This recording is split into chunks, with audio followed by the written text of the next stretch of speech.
Capítulo 6. Landon sintió que unas manos firmes lo levantaban, lo despertaban de su delirio y lo ayudaban a salir del taxi. Luego notó el frío pavimento bajo sus pies desnudos. Medio apoyado en el delgado cuerpo de la doctora Brooks, Landon recorrió con pie vacilante el desierto pasaje que había entre los edificios de apartamentos. El aire matutino agitaba su bata de hospital y sentía frío en lugares en los que sabía que no debería sentirlo. El sedante que le habían inyectado en el hospital le había dejado la mente tan emborronada como la vista.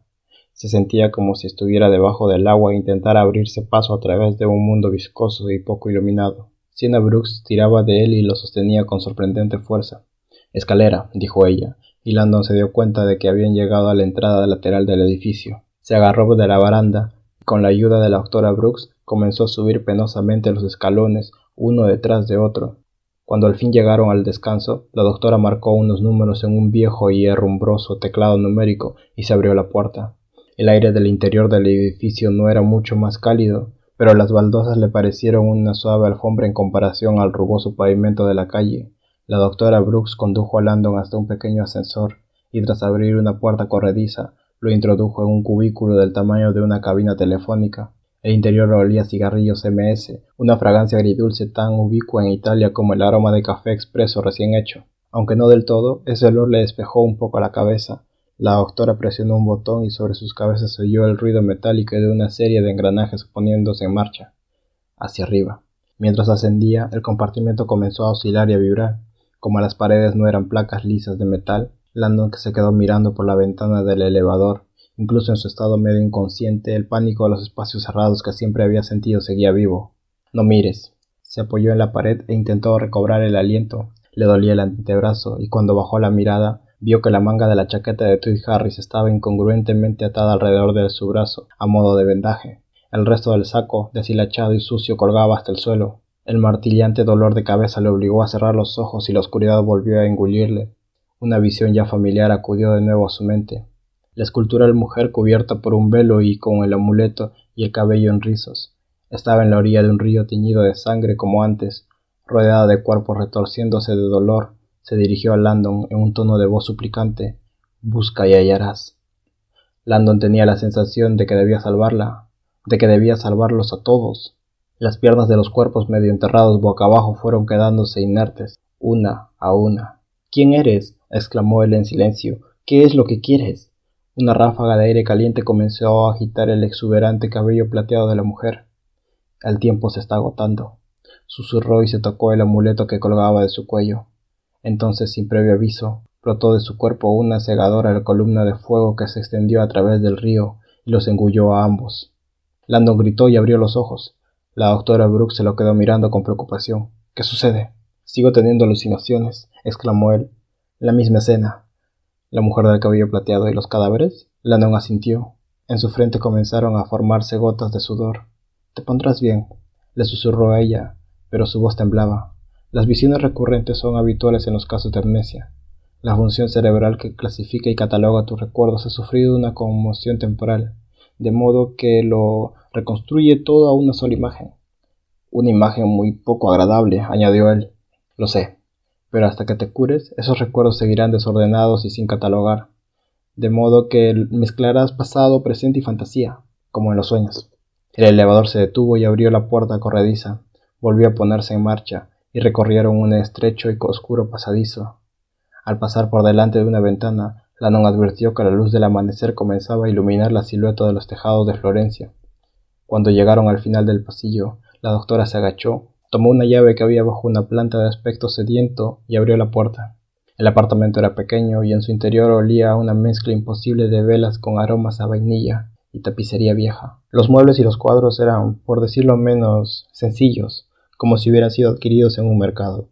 Ella ajustó un termostato y los radiadores se encendieron ruidosamente. La doctora se quedó un momento de pie con los ojos cerrados y respiró hondo, intentando recobrar la postura. Luego se volvió hacia Landon y le ayudó a entrar en una modesta cocina donde había una mesa de formica y un par de sillas endebles. Landon hizo el amago de sentarse en una de ellas, pero ella lo tomó del brazo mientras con la otra abría un armario. Estaba casi vacío, galletas saladas y unos cuantos paquetes de pasta, una lata de Coca-Cola y una botella de nodos. La doctora agarró la botella y le dio a Landon 6 comprimidos. «Cafeína», dijo. Las tomo cuando tengo que hacer guardias, como anoche. Landon se llevó las píldoras a la boca y miró a su alrededor en busca de agua. Máscalas, dijo ella. Te harán efecto más deprisa y contrarrestarán el efecto del sedante. Landon comenzó a hacerlo y al instante hizo una mueca. Eran demasiado amargas, estaba claro que había que tragárselas enteras. La doctora Brooks abrió la nevera, sacó una botella de San Pellegrino y se la dio a Landon. Agradecido, él le dio un largo trago.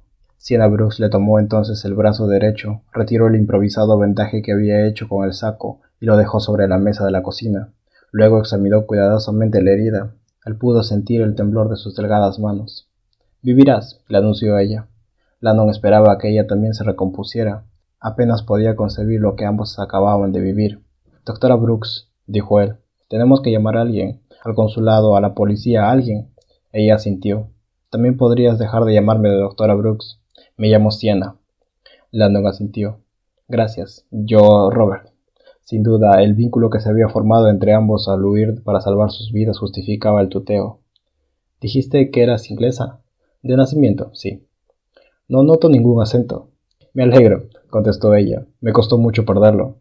Landon iba a preguntarle por qué, pero Sienna le indicó que lo siguiera y lo condujo por un pasillo hasta un pequeño y lúgubre cuarto de baño. En el espejo que había encima del lavatorio, Landon pudo verse por primera vez desde que lo hizo en la ventana de la habitación del hospital. ¡Qué mal aspecto! Tenía el cabello apelmazado y los ojos cansados, inyectados en sangre. Una barba incipiente oscurecía su mandíbula. Ella abrió la llave y condujo el antebrazo herido hasta el agua helada. Landon sintió un agudo dolor e hizo una mueca, pero se mantuvo quieto. Sienna agarró entonces una toallita limpia y echó un chorro de jabón antibacteriano. «Será mejor que mires hacia otro lado». «No pasa nada. Puedo aguantar un...». De repente, Sienna comenzó a fregarle la herida con fuerza y Landon sintió un dolor extremo en el brazo que le obligó a apretar los dientes para no gritar. «Hay que evitar que se infecte», dijo ella y siguió todavía con mayor empeño. «Además, si vas a llamar a las autoridades, sería mejor que te encuentres más despejado de lo que estás ahora. Nada activa la producción de adrenalina como el dolor». Landon aguantó lo que parecieron 10 segundos eternos, hasta que finalmente apartó con brusquedad el brazo. «¡Basta!». Tenía que reconocer, no obstante, que ahora se sentía más fuerte y despierto. El dolor que sentía había eclipsado por completo el entumecimiento de la cabeza. «Bien», dijo ella, tras cerrar el grifo. Le secó el brazo con una toalla limpia y le puso un pequeño vendaje en la herida. Mientras lo hacía, a Landon le distrajo algo que acababa de advertir y que le entristeció muchísimo. Durante casi 4 décadas había llevado un reloj de Mickey Mouse, una edición de coleccionista que le había regalado sus padres. El rostro sonriente de Mickey y sus brazos en continuo movimiento siempre habían sido para él un recordatorio diario de que debía sonreír con más frecuencia y tomarse la vida un poco menos seriamente. «Mi reloj», tartamudeó. «No está». Sin él, de repente se sintió incompleto. «¿No lo llevaba cuando llegué al hospital?» Sienna se lo quedó mirando con incredulidad, desconcertada por el hecho de que a él le preocupaba algo tan trivial. «No recuerdo ningún reloj». «Lávate un poco, volveré en unos minutos y pensaremos en un modo de conseguir ayuda». Se dio la vuelta, pero se detuvo en la entrada y miró su reflejo en el espejo. «En mi ausencia, te recomiendo que pienses bien por qué razón hay alguien que quiere matarte. Imagino que es la primera pregunta que te harán las autoridades». «Espera, ¿a dónde vas?» «No puedes hablar con la policía medio desnudo. Voy a buscarte algo de ropa. Mi vecino tiene más o menos tu talla. Está de viaje y me dio la llave para que le diera de comer a su gato. Me debe una». Tras lo cual, se marchó. Robert Landon se dirigió hacia el diminuto espejo de baño. Apenas reconoció a la persona que le devolvía el reflejo. «Alguien quiere matarme». En su mente todavía podía oír la grabación de sus balbuceos delirantes. «Very sorry, very sorry». Landon volvió a hurgar en su memoria por si recordaba algo más. Lo que fuera. Nada. Lo único que sabía era que estaba en Florencia y que tenía una herida de bala en la cabeza. Al ver sus fatigados ojos en el espejo, se preguntó si en algún momento se despertaría en el sillón de lectura de su casa, con una copa vacía en una mano y un ejemplar de Almas Muertas en la otra, tras lo cual se recordaría a sí mismo que no debía mezclar nunca Bombay Sapphire y Gongol.